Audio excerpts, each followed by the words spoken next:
আসসালামু আলাইকুম এভরিওয়ান, কি অবস্থা সবার, কেমন আছেন সবাই? আশা করি সবাই অনেক বেশি ভালো আছেন। তো রিসেন্টলি গাইস আমি আফসার ভাইদের সাথে সিলেট যাই ভাইয়ার ফ্যামিলি মেম্বার্সদের সাথে। তো আমরা রাতে 11টার দিকে রওনা হই আমাদের গাজীপুর কালীগঞ্জ থেকে। দেন সকালে এসে ফজর নামাজ পড়ি হযরত শাহজালাল রহমতুল্লাহর মাজারে। তারপর মাজার জিয়ারত করে আমরা চলে যাই হযরত শাহ আফন রহমতুল্লাহর মাজারে। দেন সেখানে মাজার জিয়ারত করে আমরা সকাল 9টার দিকে রওনা হই শ্রীমঙ্গল চা বাগানের উদ্দেশ্যে। তো যেহেতু আমাদের সাথে তাইজুল ভাই ছিল, তিনি প্রায় সময় সিলেট আসেন যাত্রী নিয়ে, অ্যান্ড শ্রীমঙ্গলের দিকে আসলে তিনি মাঝে মাঝে আমাদের বেনজির ভাইয়ের ছোট ভাই আলিরাজ ভাইয়ের সাথে দেখা করেন অ্যান্ড ওনাদের এই রিসোর্টে আসেন। তো আলিরাজ ভাইয়া হচ্ছে আমাদের কালীগঞ্জের ছেলে, যিনি কিনা এই রিসোর্টের ম্যানেজার পোস্টে আছেন প্রায় অনেক বছর ধরে। তো আলিরাজ ভাইয়া কিন্তু আফসার ভাইয়ার খুব কাছের পরিচিত একজন ছোট ভাই। দেন আমরা রিসোর্টে আসার পর উনি আমাদেরকে যথেষ্ট পরিমাণ সম্মান করেন অ্যান্ড পুরো রিসোর্টটা আমাদেরকে ঘুরে দেখান। তো আমরা সবাই এখানে এসে ফ্রেশ ট্রেশ হই, চারপাশে একটু ঘোরাঘুরি করি অ্যান্ড রিসোর্টটা পুরো ঘোরাঘুরি করে দেখতে থাকি। তো আলিরাজ ভাই আমাদেরকে বলতেছিল যে ভাইয়া এইখানে উঠতেন আমাদের এই রিসোর্টে, এইখানে থাকতেন, আমি বুকিং করে দিতাম, আমাকে ফোনে বললেই হতো। তো অ্যাকচুয়ালি আমরা যেহেতু সিলেট যাই একদিনের প্রোগ্রামে, তো আমরা হচ্ছে কোনো হোটেল নেই নাই, আমরা হচ্ছে মাজার জিয়ারত করে চা বাগানের দিকে ঘোরাঘুরি করে দেন হচ্ছে বিকেলের দিকে রওনা দিয়ে দিব, এরকমই ছিল আমাদের প্ল্যান। যে কারণে আমরা হোটেল নেই নাই অ্যান্ড হোটেল বুকিং করি নাই। তো ভাইয়ের সাথে কথা বলার পর আমরা রিসোর্টটা চারপাশে ঘোরাঘুরি করি অ্যান্ড কিছুক্ষণ ফটোশ্যুট করি।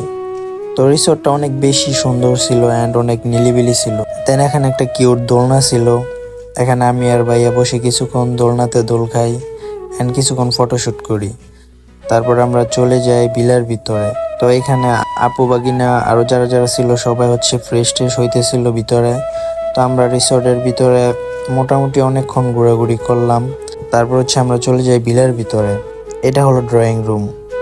এখানে প্রতিটা ফার্নিচার বলেন যাই কিছুই দেখতে পারতেছেন সব কিছুই অনেক বেশি এক্সপেন্সিভ অ্যান্ড বেশিরভাগ জিনিসপত্র এই দেশের বাইরে থেকে কিনে আনা। তো একটু ভিতরে গিয়ে দেখতে পেলাম অনেক সুন্দর একটি সুইমিং পুল আছে। তো সব মিলিয়ে রিসোর্টটা অনেক বেশি এক্সপেন্সিভ ছিল অ্যান্ড দেখার মতো একটা রিসোর্ট ছিল। তো ভাইয়া আমাদের জন্য একটু চা নাস্তার ব্যবস্থা করেন। আর এখানে ছিলাম আমরা সবাই, আফসার ভাইয়া, ভাবি, আরাফ, আফরান, বড় আপু, বাগিনা, মিশকাত, শামিম, আন্টি, তাইজুল ভাই। তো ভাইয়া আমাদেরকে কফি, বিস্কিট অ্যান্ড ড্রিঙ্কস দেয়। তো আমরা এগুলা বসে খেতেছিলাম অ্যান্ড পাশেই ছিল একটা ছোট পুল। আর এই ছোট পুলে ছিল অনেক কিউট কিউট ফিশ। এগুলো দেখতেছিল আমাদের আফরান। তো সে এগুলো দেখে অনেক বেশি খুশি হয়। তো আমি তাকে জিজ্ঞেস করলাম এগুলো কি বলতো কাকু? তারপর সে বলতেছিল এগুলো মাছ। তো এই রিসোর্টটার নাম হচ্ছে ট্রিবিল্লা লাক্সারিয়াস রিসোর্ট। এই রিসোর্টটি মৌলভীবাজার থেকে শ্রীমঙ্গল যাওয়ার মাঝপথে অবস্থিত। তো পার্সোনালি আমার কাছে এই রিসোর্টটাতে ঘোরাঘুরি করে অনেক বেশি ভালো লাগে। তো এখন হচ্ছে আমরা আলিরাজ ভাইয়ের কাছ থেকে বিদায় নিয়ে আমরা শ্রীমঙ্গলের উদ্দেশ্যে রওনা হব রিফ্রেশমেন্ট হওয়ার জন্য। এটা পার্সোনালি সত্যি কথা বলতে গেলে অনেক বেশি সুন্দর একটা রিসোর্ট অ্যান্ড রিসোর্টটা অনেক বেশি লাক্সারিয়াস, আপনারা দেখতেই পারলেন। তো তারপর হচ্ছে আমরা ভাইয়ের কাছ থেকে বিদায় নিয়ে শ্রীমঙ্গলের উদ্দেশ্যে রওনা হই। তো আজকের ভিডিওটা এতটুকু পর্যন্তই।